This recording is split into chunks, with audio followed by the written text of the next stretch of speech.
میں پرسوں ترسوں یوٹیوب پہ سرچ کر رہا تھا, اس میں ایک ویڈیو تھی, اس میں بتایا کہ امریکہ میں ایک بہت بڑا باڈی بلڈر جس نے پتہ نہیں کتنے انعامات جیتے مقابلوں میں, اور ایک دن وہ رنگ میں آیا اور اس نے پھر بتایا کہ مجھے کیسی خطرناک, ہاں اس کو بلڈ کینسر تھا.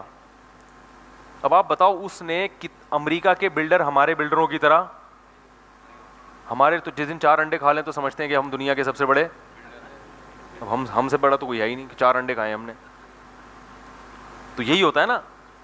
تو وہ لوگ تو چونکہ, اور یہ ہماری خوبی ہے کیونکہ ہمارے پاس دنیا میں اور بھی کام ہے. میں نے کسی بلڈر سے پوچھا, میں نے کہا یار امریکہ کے اتنے بڑے بڑے بلڈر ہوتے ہیں پاکستانی, انہوں نے کہا پاکستانیوں کے پاس باڈی کو بلڈ کرنے کے علاوہ اور بھی غم ہے, رمضان بھی ہے, حج بھی ہے, عمرہ بھی ہے, ابا کی خدمت بھی ہے, امی کی خدمت بھی ہے, بیوی کا خیال بھی ہے, بچوں کا خیال بھی ہے. گوروں کے پاس کرنے دھرنے کا کوئی کام ہے ہی نہیں. تو جو بلڈر ہے وہ بلڈر ہی ہے, اس کے باپ بھی باڈی بلڈنگ, اس کی ماں بھی کیا ہے باڈی بلڈنگ, یعنی وہی سب کچھ ہے. اس کا خدا بھی وہی, اس کا رمضان بھی وہی, اس کا حج بھی وہی. اس کو حج کا ثواب بھی باڈی بلڈنگ میں ملے گا, جب عمرہ کرنا چاہے گا تو اور تھوڑا سا ویٹ اٹھا لے گا, صحیح ہے نا. تو وہ کہہ رہے ہیں وہ 24 گھنٹے ان لوگوں کا کام یہی ہوتا ہے کہ جب کوئی ہدف ہی نہیں ہے نا سامنے, تو ہدف یہ کہ میں نے اپنی باڈی کو بلڈ کر کے دنیا کا چیمپئن بننا ہے. تو اب وہ صبح گھسے گا جم میں, پھر پولیس آئے گی اس کو نکالنے کے لیے, باہر آ جا بھائی بہت ہو گئی, ٹھیک ہے نا. پھر جب وہ سوتے ہیں, کیونکہ باڈی بلڈر کو سونا زیادہ پڑتا ہے, تو گھوڑے بیچ کے سوتے ہیں, فجر ظہر عصر مغرب عشاء کا کوئی پرواہ نہیں. ان کو ڈاکٹر نے بتایا تو اتنی دیر تم نے ایکسرسائز کی ہے تو اب اتنی دیر سو جاتا ہے. ہم سوئیں گے, ابا آگے ایک لات مار کے اٹھائیں گے, اٹھ بے تجھے میں نے انڈے لینے بھیجا تھا, کیا کر رہا ہے تو, کیا خیال ہے بھائی, اب جنت بھی ہے نا, اب جہنم بھی ہے. تو ہم اٹھیں گے, ابا کیا مسئلہ ہے. انگریزوں کے ابا بابا کی ٹینشن انہوں نے پالی بھی نہیں ہے, ٹھیک ہے نا.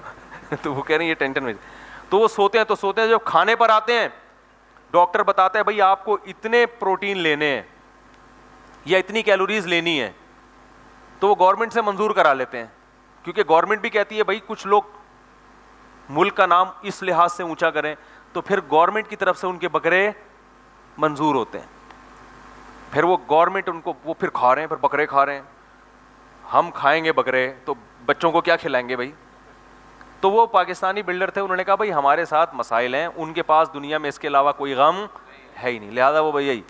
تو میں یہ کہہ رہا تھا, دیکھو امریکہ کا اتنا بڑا بلڈر جس کے پاس اس کے علاوہ کوئی غم نہیں, اس نے صحت کا کس قدر خیال کیا ہوگا, جس کا ہدف اور جس کی کامیابی کیا ہے, وہ کامیابی اسی چیز کو, اس کی جنت بھی یہی, اس کا حج بھی یہی, اس کا عمرہ بھی یہی, تو سب کچھ یہی ہے. تو اس نے کتنی اسٹرگل کی ہوگی, ویکسینیشن بھی چل رہی ہوگی, ہر طرح کے حفاظتی ٹیکے بھی لگ رہے ہوں گے, ساری ویکسینیشن بھی مکمل, اور ہر وقت ڈاکٹر آ کے چیک اپ بھی کرتے ہیں ان کو. تو فری جب دیکھتے ہیں نا گورنمنٹ کوئی اس شعبے سے مخلص, تو گورنمنٹ خود ان کو پھر جو ہے وہ پروموٹ کرتی ہے.